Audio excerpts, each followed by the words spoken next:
Défendre les droits des enfants, c'est super important. Pour qu'on arrête de maltraiter les enfants. Un enfant, ça a le droit d'être normal, comme tout le monde. D'être bien traité, d'être traité comme un enfant, comme une personne humaine. On a le droit de jouer, de s'amuser, de réfléchir.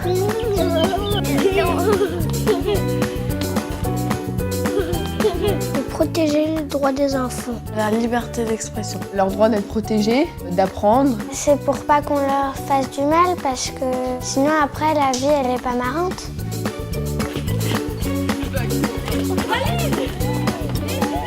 Pour défendre le droit des enfants. Essayer de les aider pour avancer, pour essayer de vivre avec leur fardeau, mais essayer de vivre avec un sourire. Quand il y a le harcèlement, quand ils n'ont pas vraiment d'amis, quand les parents ils sont séparés. Les adultes, ils n'ont pas le droit de maltraiter les enfants. Ils sont très fragiles, les bébés. Pour défendre les droits de l'enfant. On a besoin de vous. Merci beaucoup d'avoir répondu à l'invitation d'Enfance Majuscule dont l'action a été résumée dans ce petit film. Alors, vous savez qu'Enfance Majuscule se bat pour venir en aide à l'enfance maltraitée, que dans nos rêves les plus fous, on imagine qu'un jour, Enfance Majuscule pourrait ne plus exister parce que finalement tous les enfants du monde seraient heureux. Mais on sait tous que ce sont des rêves et que la terrible réalité, ce sont des chiffres. En France, le nombre de décès d'enfants liés à la maltraitance s'élèverait à 300 par an. Le taux de mortalité des moins d'1 an est trop élevé pour s'expliquer par des raisons médicales. 10% des morts subites du nourrisson seraient en fait liées à de la maltraitance. Et s'agissant des abus sexuels dans l'enfance, en interrogeant les adultes, on en tire la conclusion que 124 000 filles et 30 000 garçons seraient violés chaque année. 80% des violences sexuelles sont subies avant l'âge de 18 ans. Et contrairement à ce qu'on pense, tous les milieux sociaux sont concernés, la ville comme la banlieue et comme la campagne. Alors l'évidence, c'est bien sûr, et c'est pour ça que ce prix a été créé, c'est qu'il faut le faire savoir, le dire et le répéter. Et pour ça, Patricia, quoi de mieux que l'image ? Voilà, là-bas, tu seras bien. Je suis plus à l'aise avec un micro comme ça. Là, tu en as même 2, là. Oui, super. Justement, la force de l'image pour changer le monde, nous, on y croit vraiment, ce n'est pas une utopie. Il y a 4 jours se tenait la journée internationale contre les agressions faites aux enfants. Et contre les enfants, il n'y a pas de petites agressions. Nous devons toutes les montrer. Né il y a plus de 30 ans, au sein de la Fondation pour l'enfance, ce prix, devenu Enfance Majuscule depuis 5 ans, ne cesse de prendre de l'ampleur. Et notre jury visionne chaque année de plus en plus de documents brillants. Nous débattons de sujets de plus en plus pointus qui touchent tout le monde, comme vous le verrez tout à l'heure. Nous avons le sentiment profond que plus nous parlerons, plus nous montrerons et plus nous libérerons la parole des enfants et des adultes qui souhaitent les défendre. Et ce soir, c'est avec bonheur de voir que nous ne sommes pas isolés dans cette bataille. Ce soir, Complément d'enquête se penche sur des secrets bien gardés à l'Éducation nationale, mais aussi au sein de l'Église catholique.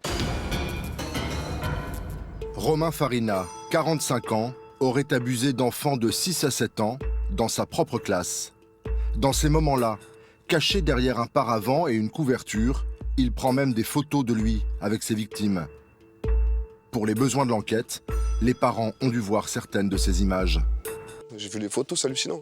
Ça fait peur, hein. Franchement. J'en ai eu la nausée pendant 3 jours. Bon, ma fille sur les photos, j'en ai gros sur la patate, là. J'en ai gros. Depuis l'interpellation du directeur d'école, le jeune père de famille se heurte au silence de l'institution. Je ne l'ai pas appris de la bouche de l'école, je l'ai appris par les médias. Le lendemain, quand on décide de remettre nos enfants, on voit qu'on remet nos enfants dans la même salle de classe où ils ont été un petit peu torturés. Donc on trouvait que c'était pas quelque chose de normal. On a compris qu'ils ont jamais été préparés à ce genre de situation et qu'on a l'impression qu'ils découvraient le problème de la pédophilie à Villefontaine. Indéniablement, j'ai été la première à le reconnaître, il y a eu dysfonctionnement.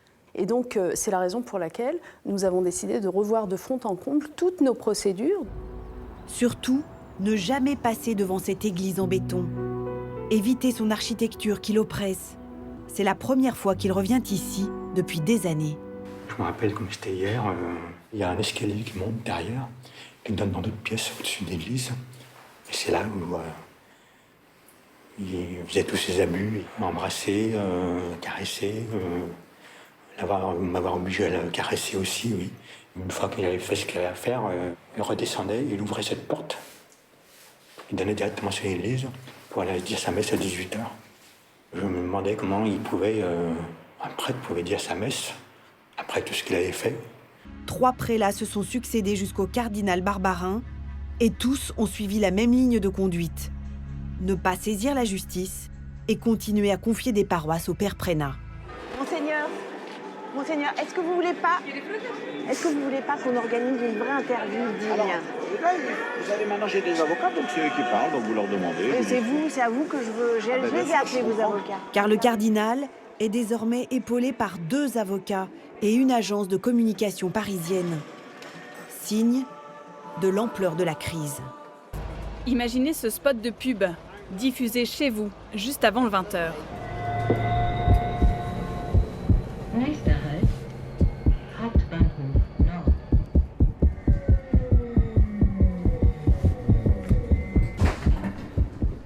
Vous aimez les enfants plus que ce qu'il faudrait? Nous pouvons vous aider. En Allemagne, il est diffusé sur toutes les chaînes depuis 10 ans. Une campagne révolutionnaire. Pour la première fois, elle ne s'adresse pas aux victimes, mais aux pédophiles. Elle les encourage à sortir du bois et venir consulter dans un hôpital de Berlin. Combien sont-ils en France, pédophiles abstinents, enfermés dans leurs désirs interdits? Comment trouver de l'aide pour éviter de briser la vie d'un enfant? Pour ces rendez-vous, Latifa a des dizaines de demandes de pédophiles en attente. Je te donne la parole parce que c'est important. Quand j'avais plus ou moins 13 ans, c'était à la plage, pendant l'été. Je me suis aperçu que la vision des fillettes, de leur corps nu, me faisait un effet d'excitation. J'ai dû admettre que j'étais pédophile. Pendant que Thomas Auro, le rédacteur en chef, c'est lui qui est là, voilà, qui va venir nous rejoindre pour prendre le prix, parce qu'ils n'ont pas pu tous venir. Je vais venez si vous êtes tous ça. Moi, je vais les citer: Jean-Carl Lambert, Fedoria Marianne Green, Mathieu Régnier, Vincent Buchy, Nathalie Sapena, que vous avez vu essayer d'interviewer Barbarin, Violaine Vermogo, Thomas Lost, Laure Pelez, Mathieu Dréjou et Virginie L'Entendre. Produit par France Télévisions, bien évidemment. Une formidable émission, un complément d'enquête qui fait froid dans le dos. Quel boulot d'investigation pour essayer d'avoir... Parce que vous sortez un nombre de dossiers, vous arrivez à rencontrer et non seulement les victimes, mais aussi les prédateurs. Oui. Merci d'abord de nous offrir ce prix, on est très touchés. Quand je vois le niveau de tout ce qui a été présenté ce soir, je me dis qu'on a de la chance d'être ici. Oui, la pédophilie, on n'a pas fini d'entendre parler. L'an dernier, quand on a vu le moment où s'entrechoquait le scandale de l'affaire Prénat de l'école, qui est censée être un lieu où les enfants sont le plus en sécurité, on s'est dit que ce n'était pas possible de ne pas en parler. Il faut arriver à en parler. Il faut arriver à en parler de manière à la fois pudique, à la fois dire les choses. Et c'était ça la difficulté, mais ils vont vous dire comment ils ont fait les choses. C'était ça la difficulté, parce que la pédophilie, c'est quelque chose qui nous choque. Et quand on peut constater que ça continue aujourd'hui, on ne peut que se dire il faut prendre le problème à bras-le-corps et essayer de comprendre comment est-ce qu'on l'utilise. C'est pour ça qu'il est important pour nous de montrer ces institutions, comment est-ce que des scandales pouvaient naître dans ces institutions, et à la fois, à la fin de l'émission, montrer qu'il y avait peut-être des solutions qui existent, à savoir écouter la parole des pédophiles abstinents. Moi, quand Laure m'a proposé de faire ce sujet, je lui ai dit non, c'est impossible, on ne va jamais faire ça, t'es folle. Et puis elle a bataillé, puis on a fini par le faire. On a pensé contre nous-mêmes comment on venait de le faire dans l'émission. Et je pense que c'est un début de réponse, un début de solution pour traiter le mal, essayer d'abord de comprendre ce qui se passe dans la tête de ceux qui l'infligent. Donc merci beaucoup, on est très touchés. Je vais laisser la parole au réalisateur. Merci. Alors, on va commencer par vous, puisque vous vouliez... Non, vous voulez pas ? Si. Non, ça c'est Nathalie, je parlais à l'autre, c'est pas grave. Donc Nathalie Sapena, c'est toi qu'on voit, on se tutoie parce qu'on a travaillé un peu ensemble. C'est toi qui as essayé d'interviewer donc le cardinal. Ça s'est pas très bien passé. Ouais. Non, ça s'est pas très bien passé. D'une façon générale, je me suis vraiment reposée sur cette association La Parole Libérée, qui étaient les premiers à parler de ce qui se passait au sein de l'Église, qui est quand même une institution extrêmement fermée et qui a un énorme pouvoir sur ses fidèles. Et donc cette parole libérée a fait exploser tout ce qui ne se disait pas. Et le monsieur qu'on voit au tout début, c'est quelqu'un qui a 50 ans, qui n'a absolument jamais parlé, c'était la première fois qu'il parlait à la télévision, mais il venait de révéler à sa mère que pendant 45 ans, 40 ans, il avait absolument tué tout ce qui s'était passé, qu'il a été violé par le père Prénat, c'est un des cas de viol. Sa vie a été ravagée. Et on le voit s'écrouler, s'effondrer devant sa mère, qui pleure aussi dans le... Alors sa mère était une fervente fidèle, extrêmement active dans l'Église. Elle a défendu le père Prénat quand quand on a révélé quand des parents se sont plaints en 1991. Elle l'a défendu. Le père Prénat a marié le frère de Vincent. Il a baptisé les enfants. Il est resté dans la famille. Et la mère a découvert, au moment de l'affaire de La Parole Libérée, que ses 2 enfants avaient été Et le plus étonnant, c'est violés. qu'elle a gardé des photos. Quand on la voit ouvrir son album et montrer des photos de son fils, du mariage de l'autre fils avec le père Prénat, on se dit mais elle n'a pas brûlé tout ça? C'est une famille très croyante, c'est une famille très bourgeoise qui invitait le père Prénat tous les dimanches à la table familiale. Le père Prénat faisait partie de la famille et ils ont tout gardé dans leurs albums. On va pas pouvoir vous passer tout ça par parce qu'on a d'autres prix, mais je vous félicite parce que vraiment c'est un complément d'enquête. Vous voulez dire un petit mot? Non, parce que vous approchez du micro. Non, en fait, sur le troisième sujet qui est peut-être dérangeant, parce que effectivement on voit ce groupe de parole. Et il n'est pas dérangeant quand on le regarde. Hein. Non, mais c'est vrai qu'on entend une des paroles, on entend des hommes dire « je suis attiré par des enfants », etc. Mais en fait, on s'était rendu compte donc, dans les institutions comme l'éducation nationale ou l'Église que le silence avait tout couvert pendant des années. Et en fait, la question c'est est-ce qu'il ne faut pas aujourd'hui décider qu'on parle de ce problème et justement qu'on met aussi des lieux d'écoute pour les personnes qui ressentent ce type d'attirance, qui sont complètement tabous. Mais parce que, par exemple, en Allemagne, il y a ces campagnes de publicité qui ont été faites et on se rend compte que des hommes, effectivement, viennent consulter en disant, effectivement, j'ai ce problème d'attirance, qu'est-ce que vous pouvez faire pour m'aider parce que j'ai pas envie de passer à l'acte. Et en France, pour l'instant, les ressources sont mises à disposition pour les personnes en injonction de soins, c'est-à-dire après le passage à l'acte. Mais très peu de choses sont faites en prévention pure. Voilà. Et il faut souligner aussi que vous donnez la parole à un prêtre qui réconcilie avec l'Église quand même. Un prêtre qui est formidable, un jeune prêtre qui à la fin du reportage, d'abord reconnaît qu'il y a des choses qui ne vont pas, reconnaît que le silence, c'est pas la bonne solution. Je vous assure, il donne envie d'aller à l'Église, lui. Hein. Oui, il fait partie de ces prêtres que l'Église envoie en sachant que c'est des bons communicants. Mais c'est pas seulement ça, c'est aussi un prêtre qui est un petit peu plus jeune, donc qui n'est peut-être pas marqué par ce poids de l'Église et cette tradition parfois malsaine que l'Église pouvait imposer, et qui donne un petit peu d'espoir parce qu'on sent que cette parole, elle se libère aussi au sein de l'institution. Et ça, c'était un message qu'on voulait faire passer, que tout n'est pas noir ou blanc, il y a des zones de gris, il y a des nuances, et avec ce prêtre-là, on découvrait ça. Je me permets juste, Michel. Allez-y. C'est de l'information. Ils vont tous y passer, en fait. Non, c'est de l'information parce qu'il y a plein plein de gens qui vont être sensibles. Non, c'est bon. Il y a plein de gens dans la salle qui sont sensibles à ces sujets-là, donc c'est de l'information. Moi, j'ai réalisé ce sujet sur Romain Farina, notamment, qui était directeur d'école dans l'Isère. Il s'est suicidé 2 jours après le sujet, ce qui n'est pas très agréable. Pour moi, à titre perso, mais ça encore, c'est un truc, mais surtout pour les parents, évidemment, qui attendaient beaucoup de ce procès. Et donc, ça reste à suivre, et c'est pour ça que je me permets de vous signaler cette information 1 an plus tard, parce que donc l'extinction de la justice de par la mort du principal prévenu qui était en prison et qui s'est donné la mort, va quand même donner lieu, ça va pas tout couper, et les parents sont assez motivés pour se tourner contre l'État. Parce qu'avant tout, bon, il y a évidemment la responsabilité de cet homme en premier lieu, mais l'institution qui a laissé ce type changer d'école tous les 2 ans, avoir toujours des CE1, des petites classes, etc. Enfin, il y a eu une espèce de laisser-aller assez terrible. Et du coup, peut-être pour la première fois, l'État serait condamné pour une affaire comme ça, pour avoir laissé faire un fonctionnaire. Et c'est dans ce cas particulier que Enfance majuscule est partie civile souvent. Bon. Alors, voilà, suivez le dossier. C'est pour ça que Merci. Boris, un petit mot. Alors, c'est déjà mystérieux d'expliquer l'attirance vers quelqu'un de l'autre sexe. C'est mystérieux, on a plein d'hypothèses, mais on n'a pas de vraie explication. Alors, expliquer cette attirance intense pour un enfant, c'est encore plus mystérieux.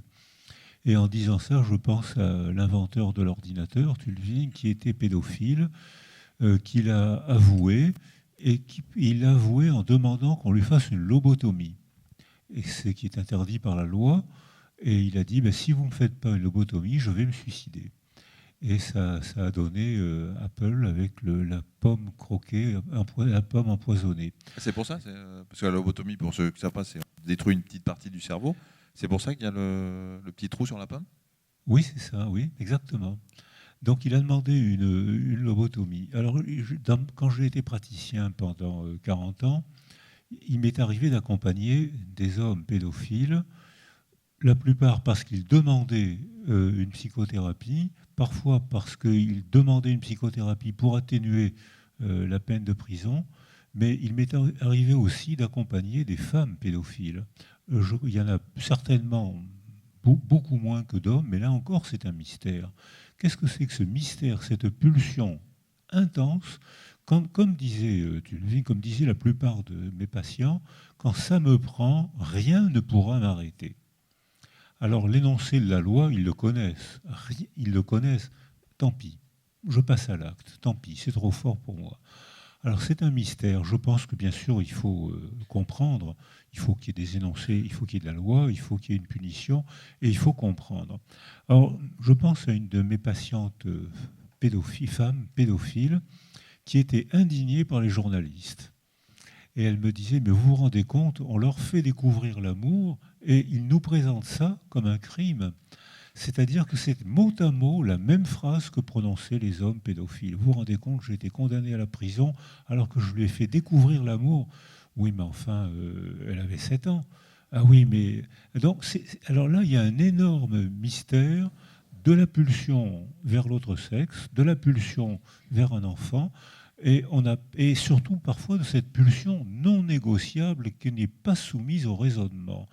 Alors quand même, l'énoncé de la loi freine le passage à l'acte de quelques-uns qui me disaient, alors moi, c'était des psychothérapies naïves, mais je leur disais, oh là là, faites attention, les médias, maintenant, puis alors c'est puni. Qu'est-ce que vous voulez que je fasse ? J'allais pas leur dire, expliquez-moi, je vais respecter votre monde intime. Alors j'avais un comportement de psychothérapeute naïf, mais si vous avez des explications, et si vous pouvez m'aider à comprendre ce problème, je suis preneur. Juste, je voulais rajouter que dans le dernier reportage, effectivement, où on voit ce qui se passe en Allemagne, c'est-à-dire qu'on fait des campagnes de prévention envers les pédophiles qui ne sont pas encore passés à l'acte.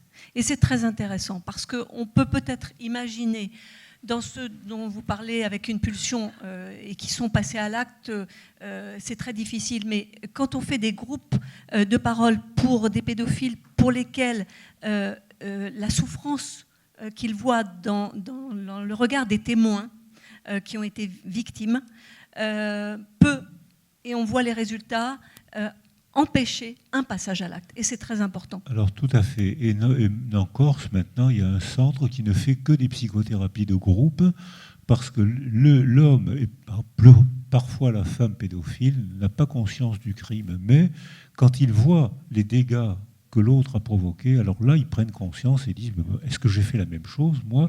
Et donc, effectivement, là, il y a une méthode de soin. Scandale pédophile, secret bien gardé dans le cadre de complément d'enquête. Bravo à tous et à ceux qui ne sont pas là. Bravo pour cette formidable émission.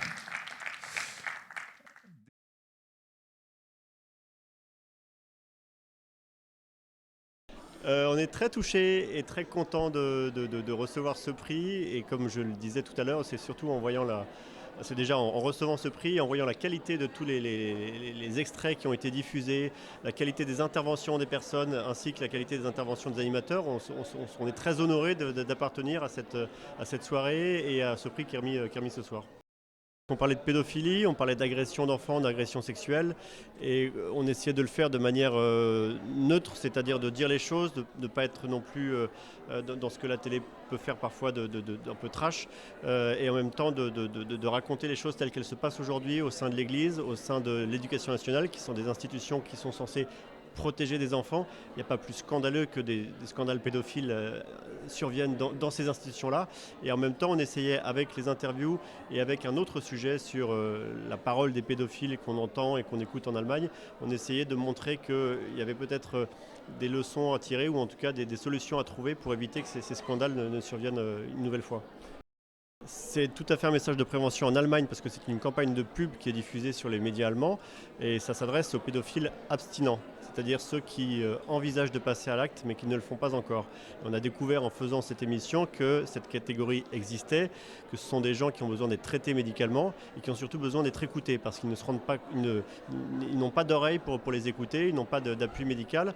Et la découverte du sujet qui a été fait à cette occasion, ça a été de montrer qu'il y a aujourd'hui à la fois en Allemagne une structure d'écoute qui aide avec une sorte de téléphone SOS et il y a en France un appui médical avec des groupes de parole, c'est encore un peu éparse, mais des groupes de parole qui essayent de faire en sorte que cette parole soit libérée. Si la parole est libérée, ça peut peut-être éviter le passage à l'acte. Parce que la parole se fait non seulement avec des pédophiles abstinents qui parlent de leurs désirs, de leurs pulsions, elle se fait aussi dans le même groupe, dans la même soirée, avec des victimes de pédophiles qui, eux, quand ils témoignent face aux pédophiles abstinents, donnent conscience aux pédophiles abstinents du mal qu'ils pourraient faire, des vies qu'ils pourraient briser, des déchirures qu'ils pourraient infliger. Il faut en parler, c'est un scandale que ça puisse exister en France aujourd'hui. Il y a une cinquantaine d'années, ces choses-là étaient cachées, elles étaient mises, il y avait un couvercle dessus. Donc on pouvait imaginer que ça puisse exister et on pouvait l'expliquer. Aujourd'hui, ça n'est pas acceptable. Moi, je trouve ça scandaleux que ça puisse exister à l'Éducation nationale, qui est censé être un organisme qui protège l'enfant. Si l'enfant ne se sent pas en sécurité dans l'Éducation nationale, dans cette institution, où va-t-il se sentir en sécurité? On est en 2017 et ces scandales arrivent encore tous les jours, comme l'a dit la présidente. Donc pour moi, pour nous, c'est absolument impensable que ça puisse exister aujourd'hui. Et il faut en parler, il faut mettre des mots dessus pour que les gens puissent être sensibilisés à ça. C'est à ça qu'a servi notre reportage. Je suis content que cette soirée existe parce que c'est à ça qu'elle sert aussi. Ce qu'on a vu ce soir, c'est que cette association, elle donne à la fois de l'espoir, elle donne à la fois elle raconte les traumatismes que vivent les enfants de manière plurielle. Et on se rend compte qu'il y a des gens aujourd'hui qui sont investis, qui vont recueillir la parole des enfants dans leur douleur et aussi dans leurs espoirs et qui nous donnent à comprendre ce monde de l'enfance qu'on a un petit peu oublié parce qu'on est grand, parce qu'on est adulte, parce qu'on pense les connaître, alors qu'en fait, en se mettant au niveau des enfants tel que plein de gens l'ont fait ce soir, on aborde une nouvelle réalité. Et même des reportages très durs comme le dernier qu'on a vu, ça secoue le cœur, mais c'est important de montrer cette réalité et de montrer que ça existe.